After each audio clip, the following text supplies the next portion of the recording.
What's up, everyone? It's Sebastian again, MMA Ramble. I was starting off with the Nick and Nate Diaz. Anyways, what's up, everyone? Um, this one is about the UFC 223 recap or post fights. So, the two that I want to touch on are Rose Namajunas versus Joanna Jędrzejczyk. Rose Namajunas still the champion of that division. That's insane. She was actually very impressive, and she impressed the f out of me because I actually had Joanna Jędrzejczyk to win her title back. She had good pressing forward movement. Joanna also did too. Joanna actually improved, but they just proved that Rose is just a better fighter.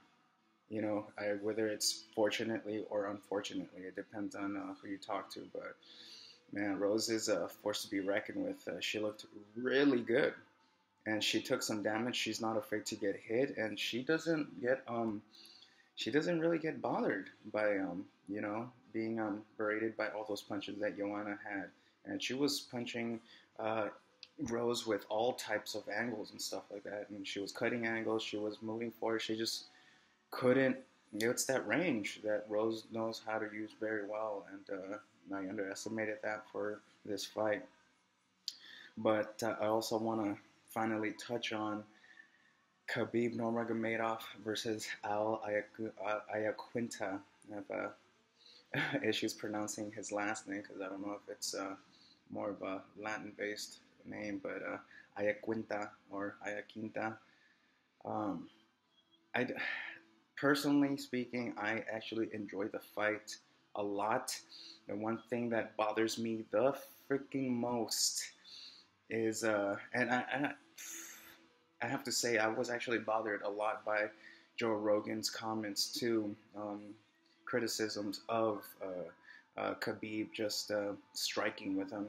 Okay, so I did agree with a few of the points that Joe Rogan said, but he just sounded very harshly critical of Khabib's stand-up. And the way I see it, this is my MMA ramble, but the way I see it is Khabib dominated every round of those 5 rounds.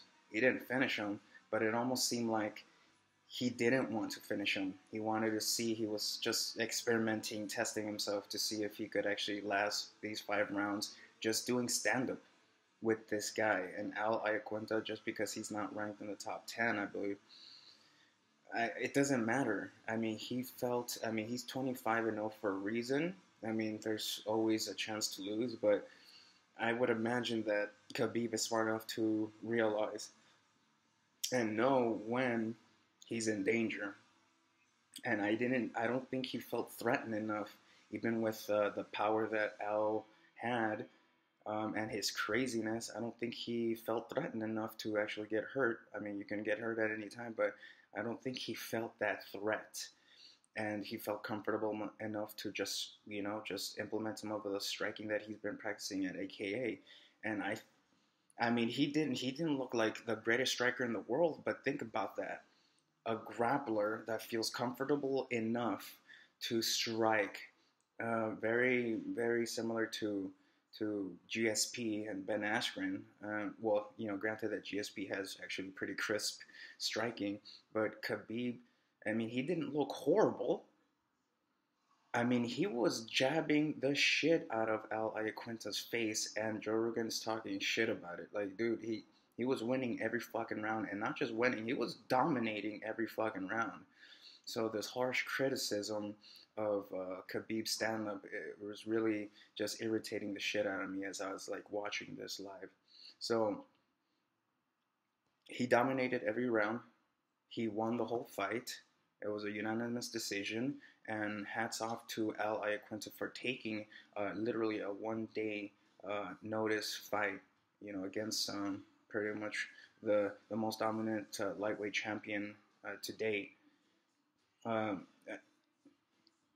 Khabib dominated without his wrestling, and he pretty much blew up El Iaquinta's face. I mean, it looked pretty smashed just with his quote unquote horrible stand up. But he didn't feel threatened.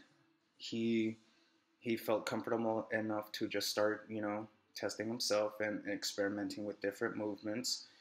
And I commend him for that. I was actually very impressed with Khabib. I mean, he just didn't, it's almost like he was coasting. It very like reminiscent of Anderson Silva versus Damian Maia, where he's just like, well, this isn't a real threat. I'm gonna start having fun with this. Let's see what happens. And I understand that his team was upset because you can lose everything in pretty much 1 second, but still, if you're in there and you feel that the person is not a threat in any way, shape, or form, then might as well start having fun, see what you can pull off.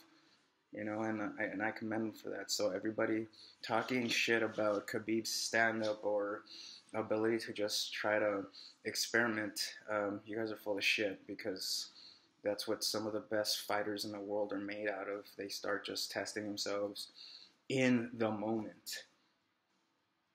And that applies to everybody, even GSP. He's not known for his submission game, but look at what happened with GSP versus Bisping. I mean, I was surprised when he pulled that off. I mean, I knew he's one of the greatest fighters in the world, but I mean, I wasn't expecting a submission. But there you go. So stop talking shit about Khabib and start praising him for just being a modern day kick-ass fighter. Because there's always fighters for different generations, and there's more to come too, and they're gonna do crazy ass shit too, just like the Sugar Show, Shane O'Malley. Like that guy's gonna be a fucking monster. He's already a monster. So I mean, commend these fighters for putting on a show instead of just downplaying their skills. Just start commending them. All right, peace out, you guys. Oh, follow me on Instagram, Savage Stone, the French version of Savage. So at Savage Stone, and subscribe, you bastards. Bye.